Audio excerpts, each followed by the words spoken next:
Bom dia, Shalom. Êxodo 15 a 17 e Provérbios, o primeiro capítulo de Provérbios hoje, né? Então entoou Moisés e os filhos de Israel este cântico ao Senhor, e disseram: Cantarei ao Senhor, porque triunfou gloriosamente. Lançou no mar o cavalo e o seu cavaleiro. O Senhor é a minha força e o meu cântico. Ele me foi por salvação. Este é o meu Deus, portanto, eu o louvarei. Ele é o Deus de meu pai, por isso eu o exaltarei. O Senhor é homem de guerra, o Senhor é o seu nome. Lançou no mar os carros de Faraó e o seu exército, e os seus capitães afogaram-se no mar vermelho. Os vagalhões os cobriram, desceram às profundezas como pedra. A tua destra, ó Senhor, é gloriosa em poder. A tua destra, ó Senhor, despedaça o inimigo. Na grandeza da tua excelência, derribas o que se levantam contra ti. Envias o teu furor, que os consome como restolho. Com o resfogar das tuas narinas, amontoaram-se as águas, as correntes pararam em montão. Os vagalhões coalharam-se no coração do mar. O inimigo dizia: Perseguirei, alcançarei, repartirei os despojos, e a minha alma se fartará deles. Arrancarei a minha espada, a minha mão os destruirá. Sopraste com o teu vento, o mar os cobriu, afundaram-se como chumbo em águas impetuosas. Ó Senhor, quem é como tu entre os deuses? Quem é como tu, glorificado em santidade, terrível em feitos gloriosos, que operas maravilhas? Estendeste a tua destra e a terra os tragou. Com a tua beneficência guiaste o povo, que salvaste com a tua força, o levaste à habitação da tua santidade. Os povos o ouviram, eles estremeceram, agonias apoderaram-se dos habitantes da Filistia. Ora, os príncipes de Edom se perturbaram, dos poderosos de Moabe se apodera temor. Esmorecem todos os habitantes de Canaã. Sobre eles cai espanto e pavor, pela grandeza do teu braço. Emudecem como pedra, até que passe o teu povo. Ó Senhor, até que passe o teu povo que adquiriste.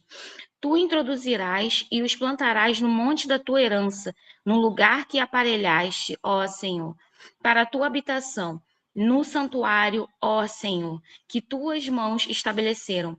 O Senhor reinará por todo o sempre, porque os cavalos de Faraó, com seus carros e com seus cavalarianos, entraram no mar, e o Senhor fez tornar sobre eles as águas do mar. Mas os filhos de Israel passaram a pé enxuto pelo meio do mar. A profetisa Miriam, irmã de Arão, tomou um tamborim e todas as mulheres saíram atrás dela, com tamborins e com danças. E Miriam lhes respondia: Cantai ao Senhor, porque gloriosamente triunfou, e precipitou no mar o cavalo e seus cavaleiros. Fez Moisés partir a Israel do Mar Vermelho e saíram para o deserto de Sul. Caminharam 3 dias no deserto e não acharam água. Afinal, chegaram a Mara. Todavia, não puderam beber as águas de Mara porque eram amargas. Por isso chamou-se-lhe Mara. E o povo murmurou contra Moisés, dizendo: Que havemos de beber? Então Moisés clamou ao Senhor, e o Senhor lhe mostrou uma árvore. Lançou a Moisés nas águas, e as águas se tornaram doces. Deu-lhes ali estatutos e uma ordenação, e ali os provou. E disse: Se ouvires atento a voz do teu Deus e fizeres o que é reto diante dos seus olhos, e deres ouvidos aos seus mandamentos, e guardares todos os seus estatutos, nenhuma enfermidade virá sobre ti, das que enviei sobre os egípcios, pois eu sou o Senhor que te sara. Então chegaram a Elim, onde havia 12 fontes de água e 70 palmeiras, e acamparam junto das águas. Partiram de Elim, e toda a congregação dos filhos de Israel veio para o deserto de Sim, que está entre Elim e Sinai, aos 15 dias do segundo mês, depois que saíram da terra do Egito. toda a congregação dos filhos de Israel murmurou contra Moisés e Arão no deserto. Disseram-lhe os filhos de Israel: quem nos dera tivéssemos morrido pela mão do Senhor na terra do Egito, quando estávamos sentados junto às panelas de carne, e comíamos pão a fartar. Pois nos trouxeste a este deserto para matar-te de fome a toda esta multidão. Então disse o Senhor a Moisés: eis que vos farei chover do céu pão, e o povo sairá e colherá diariamente o pão para cada dia, para que eu ponha à prova se anda na minha lei ou não. Dar-se-á que, ao sexto dia, prepararão o que colherem, e será 2 tantos do que colhem cada dia. Então disse Moisés a Arão, a todos os filhos de Israel: à tarde sabereis que o Senhor quem vos tirou da terra do Egito, e pela manhã vereis a glória do Senhor, porquanto ouviu as vossas murmurações, pois que somos nós para que murmuremos contra nós. Para que murmureis contra nós. Prosseguiu Moisés: será isso o Senhor à tarde vos der carne para comer, e pela manhã pão que vos farte? Porquanto o Senhor ouviu as vossas murmurações, com que vos queixais contra ele. Pois que somos nós? As vossas murmurações não são contra nós, e sim contra o Senhor. Disse Moisés a Arão: dize a toda a congregação dos filhos de Israel: chegai-vos à presença do Senhor, pois ouviu as vossas murmurações. Quando Arão falava, e toda a congregação dos filhos de Israel olharam para o deserto, e eis que a glória do Senhor apareceu na nuvem. E o Senhor disse a Moisés: tenho ouvido as murmurações dos filhos de Israel. Dize-lhes: ao crepúsculo da tarde comereis carne, e pela manhã vos fartareis de pão. E sabereis que eu sou o Senhor vosso Deus. À tarde subiram codornizes e cobriram o arraial pela manhã. Já dizia o orvalho, jazia o orvalho ao redor do arraial. E quando se evaporou o orvalho que caíra na superfície do deserto, restava uma coisa fina e semelhante às escamas, fina como a geada sobre a terra. Vendo os filhos de Israel, disseram uns aos outros: que é isto? Pois não sabiam o que era. Disse-lhes Moisés: isto é pão que o Senhor vos dá para vosso alimento. Eis que o Senhor vos ordenou: colhei disso cada um segundo o que pode comer, um homem por cabeça, segundo o número de vossas pessoas. Cada um tomará para os que se acharem na sua tenda. Assim fizeram os filhos de Israel, colheram uns mais, outros menos. Porém, medindo com o homem, não sobejava o que colhera muito, nem faltava o que colhera pouco, pois colhia cada um quanto podia comer. Disse-lhe Moisés: ninguém deixe dele para a manhã seguinte. Eles, porém, não deram ouvidos a Moisés, e alguns deixaram do maná para a manhã seguinte, porém deu bichos e cheirava mal. E Moisés se indignou contra eles. Colhiam-no, pois manhã após manhã, cada um quanto podia comer, porque, vindo o calor, se derretia. Ao sexto dia, colheram pão em dobro, 2 homeres para cada um. E os principais da congregação vieram e contaram-no a Moisés. Respondeu-lhes ele: isto é que disse o Senhor: amanhã é repouso, o santo sábado do Senhor. O que quiserdes cozer no fogo, cozei-o, e o que quiserdes cozer em água, cozei-o em água, e tudo o que sobrar separai, guardando para a manhã seguinte. E guardaram-no até pela manhã seguinte, como Moisés ordenara. E não cheirou mal, nem deu bichos. Então disse Moisés: comei-o hoje, porquanto o sábado é do Senhor. Hoje não achareis no campo. 6 dias o colhereis, mas o 7º dia é o sábado, nele não haverá. Ao 7º dia saíram alguns do povo para colher, porém não o acharam. Então disse o Senhor a Moisés: até quando recusareis guardar os meus mandamentos e as minhas leis? Considerai que o Senhor vos deu o sábado. Por isso, ele no sexto dia vos dá pão para 2 dias. Cada um fique onde está. Ninguém saia do seu lugar no sétimo dia. Assim descansou o povo no sétimo dia. Deu-lhe a casa de Israel o nome de Maná. Era como semente de coentro branco, e do sabor como bolos de mel. Disse Moisés: Esta é a palavra que o Senhor ordenou. Dele encherás um homem e guardarás para as vossas gerações, para que vejam o pão com que vos sustentei no deserto, quando vos tirei do Egito. Disse também Moisés a Arão: Toma um vaso e mete nele um homem cheio de maná e coloca-o diante do Senhor, para guardar-se às vossas gerações, como o Senhor ordenara. Como o Senhor ordenara a Moisés. Assim Arão o colocou diante do testemunho para o guardar. E comeram os filhos de Israel maná 40 anos, até que entraram em terra habitada. Comeram maná até que chegaram aos termos da terra de Canaã. Homer é a 10ª parte do efa. 17.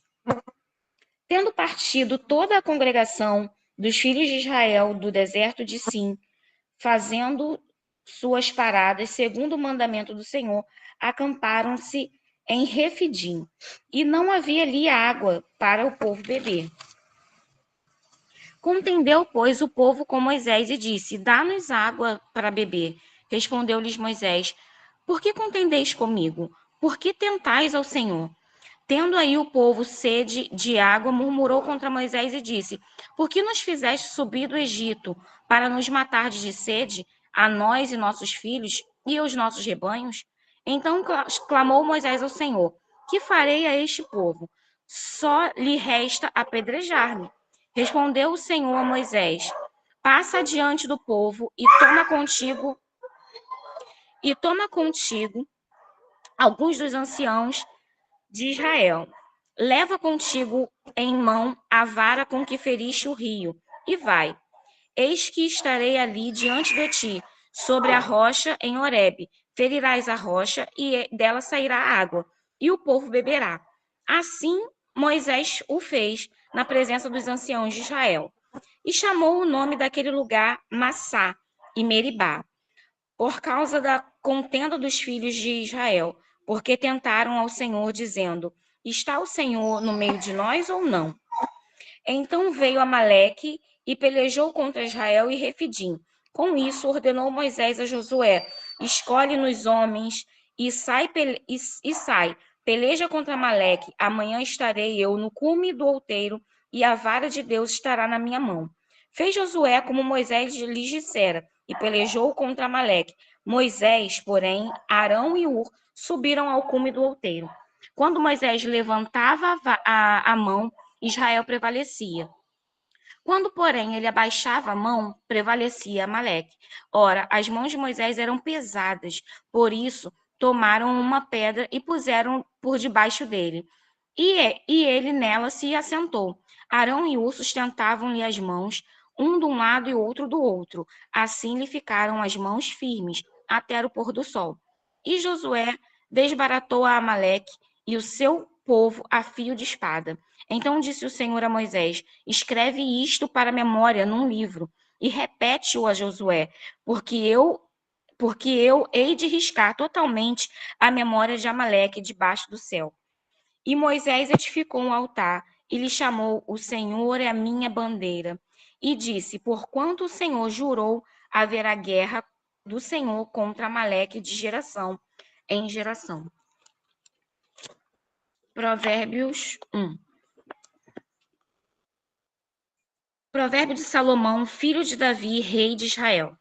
Para aprender a sabedoria e o ensino, para entender as palavras de inteligência, para obter o ensino do bom proceder, a justiça, o juízo e a equidade, para dar aos simples prudência e aos jovens conhecimento e bom siso. Ouça o sábio e cresça em prudência, e o entendido adquira habilidade, para entender provérbios e parábolas, as palavras e enigmas dos sábios. O temor do Senhor é o princípio do saber, mas os loucos desprezam a sabedoria e o ensino. Filho meu, Ouve o ensino de teu pai, e não deixes a instrução de tua mãe, porque serão um diadema de graça para a tua cabeça e colares para o teu pescoço. Filho meu, que se os pecadores querem seduzir-te e não consintas, se disserem, vem conosco, embosquemo-nos para derramar sangue, espreitemos, ainda que sem motivo, o inocente, traguemos-nos vivo, como o abismo e inteiros como os que descem a cova. Acharemos toda sorte de bens preciosos, encheremos de despojos nossas casas. Lança tua sorte entre nós, teremos todos uma só bolsa. Filho meu, não te ponhas a caminho com eles, guarda das suas veredas os teus pés, porque os seus pés correm para o mal e se apressam a derramar sangue, pois debalde se estende a rede à vista deles, de qualquer ave. Estes se emboscam contra o seu próprio sangue, e as suas próprias vidas espreitam.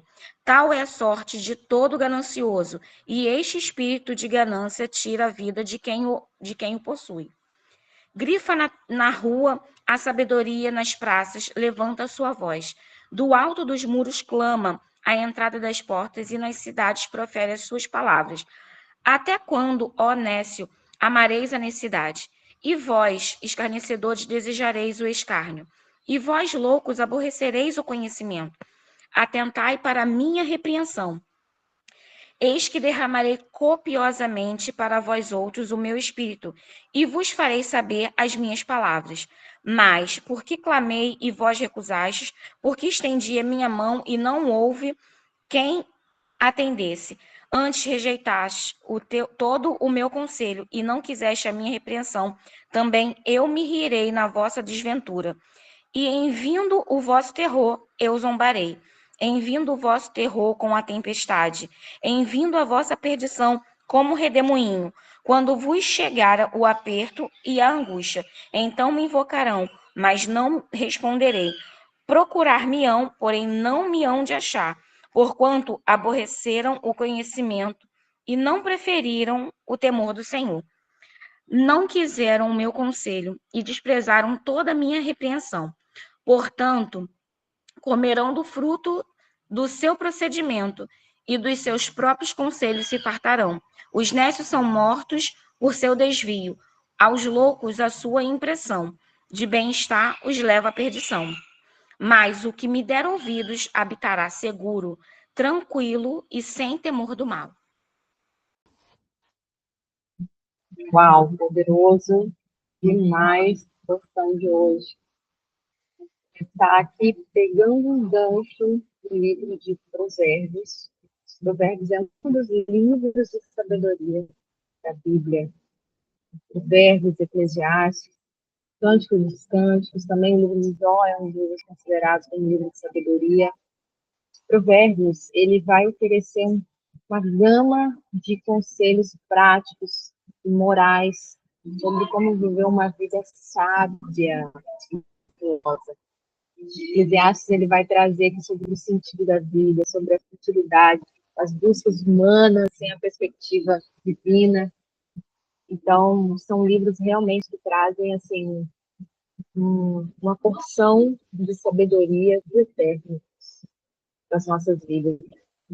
Provérbios é um livro muito lido por CEOs, grandes milionários, pessoas às vezes que não têm conhecimento de Deus, não são servos de Deus, mas estudam, leem e aplicam todas aqui as chaves desse livro poderoso. Então, realmente, esse primeiro capítulo ele já traz algo muito grande no sentido de nos despertar, né, sobre o conselho do Senhor, sobre a instrução do Senhor.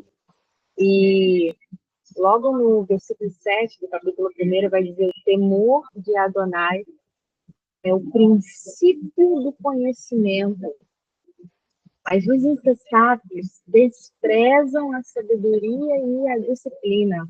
E a gente vai ver como esse primeiro capítulo ele vai discorrendo, né, das escolhas humanas, muitas vezes em rejeitar a disciplina do Senhor, em rejeitar o conhecimento dele, e rejeitar até mesmo quando ele exorta, quando ele reprova, né? E como isso leva o homem para um caminho totalmente desprovido, bênçãos, totalmente desprovido dos propósitos do Senhor e as consequências que traz. Então, é um livro maravilhoso e o primeiro capítulo já vai trazer chaves tremendos, poderosos. Eu recomendo que você veja na vida, releia esse capítulo, peça para que o Senhor vá abrindo seu entendimento. Mas hoje nós vamos trazer na nossa reflexão aqui sobre o maná, né? O nome do nosso devocional bíblico anual, que é um pouco mais sobre o maná. O maná é o pão do céu, né? E essa palavra maná vem do hebraico, e da expressão hebraica que fala nahu. E quando os hebreus olharam ali, aquele, né, aquele pãozinho caindo do céu, ali um orvalho, né? A gente vai ver que ele era como uma sementinha de coentro branquinho, e ele tinha sabor de. Quando eles olham aquilo, eles fazem a expressão em hebraico mahu, e isso significa o que é isso? Quando eles viram o maná, eles perguntaram o que é isso? E esse nome pegou, ficou, né? Maná. Então, reflete aqui a reação inicial dos israelitas ao verem pela primeira vez o maná. Daí que vem essa expressão maná. Então, o maná ele podia ser moído, ele podia ser cozido, ele podia ser assado. E ele aparecia todas as manhãs, era uma porção diária. Todas as manhãs ele caía como orvalho. E a coleta deveria ser diariamente, exceto no Shabat. Ou seja, todos os dias eles deveriam colher antes que o sol derretesse. E aqui também tem um ponto muito importante. E é tão maravilhoso a gente fazer a nossa leitura bíblica diária antes de iniciar o nosso dia, né? Aquela porção fresquinha, a gente recebeu o alimento do Senhor para a gente viver e desfrutar do nosso dia de uma maneira diferente, sendo impactado pela palavra que nos limpa, que nos nutre, que nos fortalece, ministrando já a nossa visão, né? Para que a gente olhe os desafios diários com a perspectiva divina, com a perspectiva do eterno, com visão de águia, sendo fortalecido, sendo renovado. Então, eles colhiam o maná antes que o sol derretesse. E era uma colheita diária, exceto no Shabat. E aqui a gente já vê como o Senhor reforça a instituição do Shabat. Por que reforça? Porque ele instituiu o Shabat lá no Gênesis, na criação, onde está escrito que no sétimo dia ele descansou e que isso seria um sinal para a humanidade. Veja bem, não era só para os hebreus, mas era um sinal para a humanidade. E aqui, quando ele tira o povo de Israel do Egito, ele vem e reforça a instituição do Shabat. E a gente vê que cada pessoa podia coletar um homer. Homer é aqui uma medida. E essa medida, para nós aqui, é como se fosse cerca de 2,2 litros, né, por dia. Então, milagrosamente, todos tinham a quantidade certa, independente de quanto a pessoa coletasse. Ali, eles poderiam colher para aquele dia, a porção para aquele dia. E o Senhor sempre provia de forma abundante, de forma eficaz, de forma inesgotável. Havia provisão ali para todos. Só que existia uma regra. E essa regra era que não podia ser guardado para o dia seguinte, exceto no Shabat. Porque na sexta, eles faziam uma colheita, uma porção dobrada.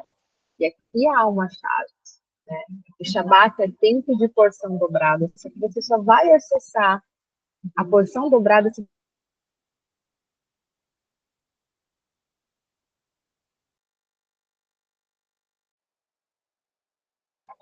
aquilo que ele está te orientando para que você acesse as bênçãos. Porque, de fato, quando nós entendemos e nós colocamos em prática aquilo que o Eterno nos ordena, nós recebemos as bênçãos que já foram liberadas por meio daquela ordenança. Tudo aquilo que o Senhor nos instrui, nos ordena, nos ensina, há uma bênção por trás daquilo, ou há uma proteção, ou há um livramento. Agora, parte da gente experimentar e confiar diariamente nessa provisão do Eterno. Então, a gente vê que o Shabat, ele traz grandes chaves, mas num momento específico a gente vai falar um pouco mais sobre o Shabat. Voltando aqui para o maná, a gente vê que a palavra vai dizer que ele tinha um sabor de bolo de mel. Mas os sábios, eles falam que o maná, ele tinha um gosto daquilo que a pessoa desejava, né? Foram 40 anos de provisão de maná. Então, os sábios falam que se a pessoa quisesse comer algo em específico, o maná, ele tinha o sabor daquilo. Interessante, né? A gente vê que em relação a essa regra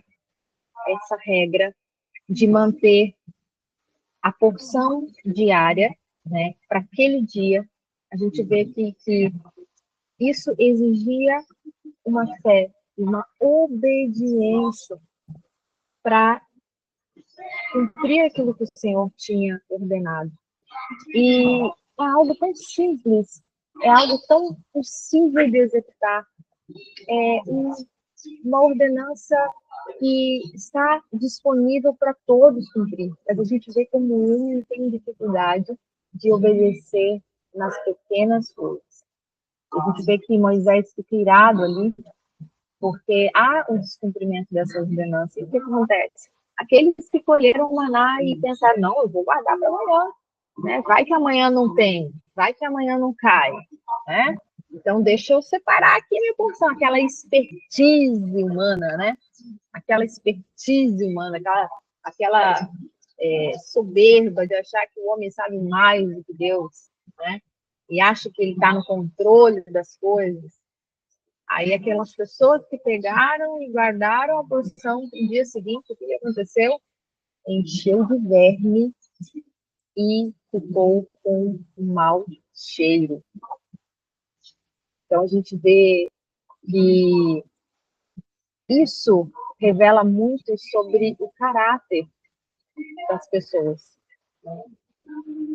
Ele vai trazer especificamente aqui que quando você confia no Senhor, isso vai ser demonstrado por meio das suas atitudes, por meio das suas escolhas, por meio das suas decisões.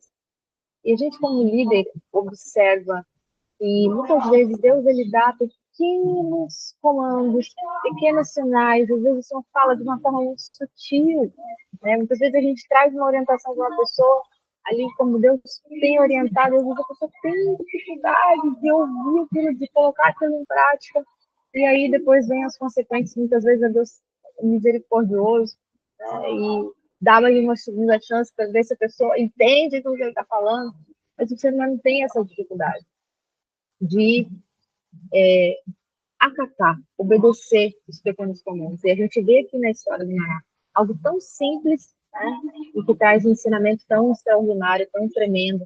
Então, a forma como as pessoas lidavam com o Maná revelava o seu caráter e a sua fé. Lembre que fé, no hebraico, não existe essa palavra fé. Fé está associado à confiança. Então, revela o nível de confiança que você tem diante daquilo que o Senhor tem te orientado, diante daquilo que Ele tem colocado para que você cumpra e desfrute da sua provisão diária, né? E para as suas necessidades, aquilo que você deseja, aquilo que você tem, o Pai já, aquilo que você anseia, o Pai já tem tudo preparado, né? Então, aqueles que acumulavam mais do que necessitavam, ele aqui demonstra claramente uma falta de confiança em Deus. Então, o Maná também traz um ensinamento da gente entender sobre contentamento, de nós nos contentarmos com a porção que o Senhor tem para cada dia, para aquilo que Ele já tem liberado todos os dias para a nossa vida, que nós possamos nos contentar com a graça, com o amor, com a provisão para aquele dia. E também com a importância de não acumular excessivamente. O Senhor não quer que você acumule nada em excesso. Sabe por quê? Porque Ele é teu provedor diário. Ele é aquele que te sustenta, que cuida de você todos os dias. Os olhos do Senhor estão sobre a tua vida. E Ele sabe do que você necessita.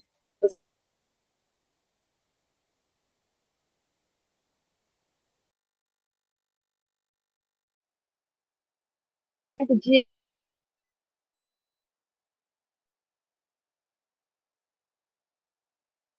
criar e você desfrutar dela. Quero trazer também, em relação ao maná, versículo que vai trazer mais um entendimento aqui para nós.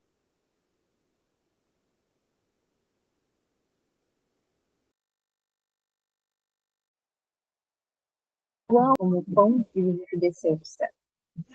Ele é literalmente o nosso maná. Ele é a palavra que nos alimenta. Ele é o verbo vivo que desceu do céu. Então, queridos, a cada manhã, cada dia em que você está aqui, ó, se alimentando dele, da palavra dele, você está recebendo uma nutrição que vai muito além de nutrir o seu corpo carnal, mas você está sendo nutrido na alma e no espírito. Como é importante a gente ter essa constância diária da busca no nosso Senhor. Como é importante a gente amar a provisão, valorizar a provisão. Quero trazer também um versículo que está em Apocalipse 2:17. É extraordinário, extraordinário. Isso em Apocalipse 2:17. Vai mencionar um maná escondido. E esse maná escondido, queridos, é uma recompensa para aqueles que são fiéis e para aqueles que vencerem. Para aqueles que vencerem. Para aqueles que amam o conselho do Senhor. Para aqueles que amam a sua provisão, valorizam, são gratos. Esse maná escondido, eu creio que ele traz para nós, que é uma revelação, uma intimidade com Deus num nível extraordinário.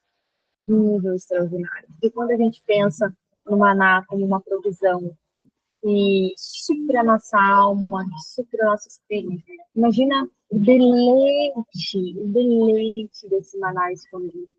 Uma intimidade extraordinária, extremamente profunda com Deus. Muito rico esses e como ministra o nosso espírito, como nos faz compreender que nós precisamos nutrir diariamente a nossa alma pelo alimento da palavra, conhecer mais a palavra, mas também através da oração e também através de colocarmos em prática aquilo que nós temos recebido como ordenança do Eterno, seja nos pequenos e nos detalhes daquilo que Ele fala, porque tudo aquilo que Ele nos ordena, por menor que seja o comando, há uma bênção por trás disso, há um livramento por trás disso, há um propósito de bênção sobre a sua vida, porque o Senhor fala os pensamentos que tenho sobre vós, pensamentos de paz e não de mal, pensamentos de vos fazer prosperá-los e de dar a vocês o fim que vocês desejam.